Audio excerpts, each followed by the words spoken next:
Right. So ACICS is an accreditation agency. Right. And this it's called the Accrediting Council for Independent Colleges and Schools. It's an accrediting agency that accredits, from the name of it, private schools, and for-profit schools and private schools. So this was very popular among private schools, this accrediting agency. But as early as 2015, the Department of Education was not happy with this ACICS because they saw that there's a lot of issues with them offering accreditation, not checking the university's background properly, not following the rules, etc. So they have been threatening to withdraw accreditation of this ACICS organization from 2015. Then there was a lawsuit, etc., etc. So now, as of August 19th, I believe, the US Department of Education has announced that it no longer recognizes ACICS as an accrediting agency. How does this affect us, and why should we care about it? If you are an F1 student and say you're applying for your OPT, STEM OPT 24-month extension, regulations require them for a person to be able to file an extension to have a master's degree from an accredited university. So it has to be accredited by one of the many agencies. So say it was accredited by ACICS, then if you have filed the OPT extension, if you're going to file it, if you file it, you'll most probably get an RFE. They'll ask you to show if there's any other agency that university has accreditation with. If you have not filed it, most probably you won't be able to until that school actually applies and gets pre-accredited or accredited for one of the other agencies that are acceptable to the US Department of Education. So very important, a student can lose status, may not be able to apply for OPT if such an accreditation is not available.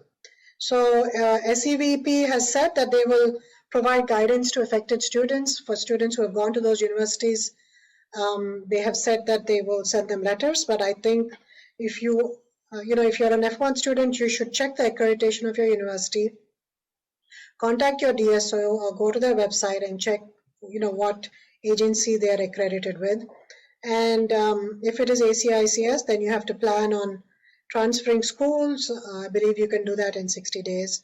Or if your university is applying for other accreditation and Department of Education is allowing them to continue, then you should be able to finish your course there. So that really depends. If ACICS,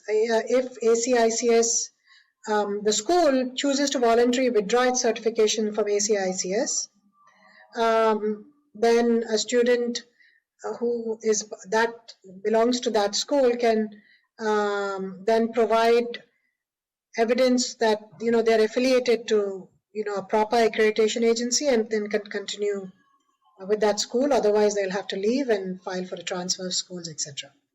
A lot of people file for a change of status to an F1 and they go to a language school.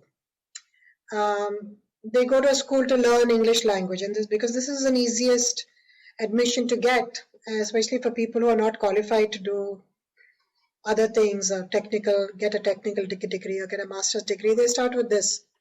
So those people, this ACICS has been an accreditation agency for these English language study programs. So these are the like Zoni, etc. So these are the institutions that are going to be affected. So if you did file a change of status, you will most probably receive an RFE. But as long as your degree, you received your degree before August 19, 2022, or as long as the accreditation was, you filed before August 19, 2022, you should be fine, because they lost their accreditation only after that. So anything that happened before, you're fine, but if it happened after, then you will most probably get an RFE. They'll ask you to then, show that the university that you're applying to is accredited. In the same way, the 24-month STEM OPT extension, so USCIS will issue, if you've already filed, USCIS will issue a denial to any student who's filed a 765 STEM OPT extension. If the STEM degree, that's the basis for the STEM OPT, was obtained accreditation from ACICS, and the student's DSO recommended the STEM OPT extension after August 19, 2022. So if they approved for STEM OPT on their I-20 after August 19, 2020, you will be affected. If it's before that, then as I said, at that time, since it was a valid accreditation agency, you should be fine. But after that, you will have a problem. There are other impacts also with the loss of ACICS. And one of them is, of course,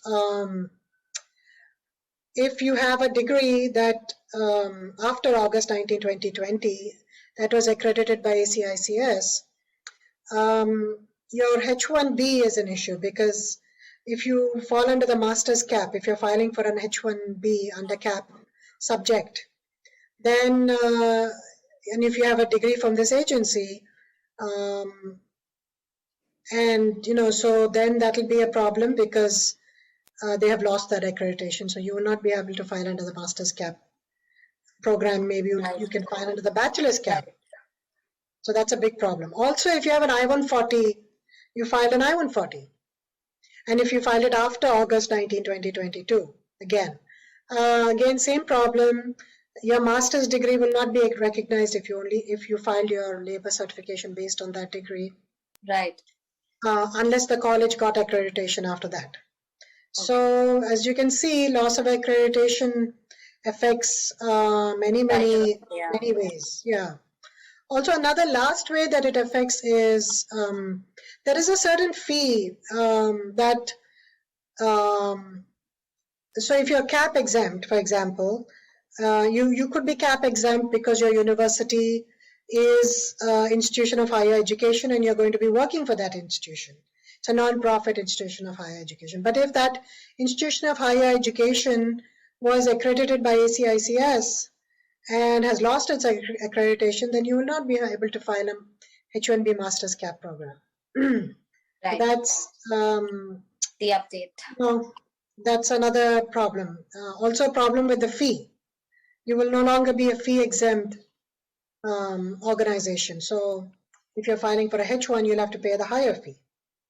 So, there are many issues that come into play with this loss of accreditation.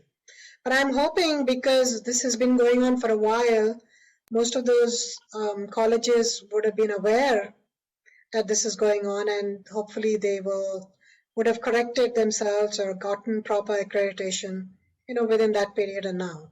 And I'm hoping that not too many students will be affected. Right.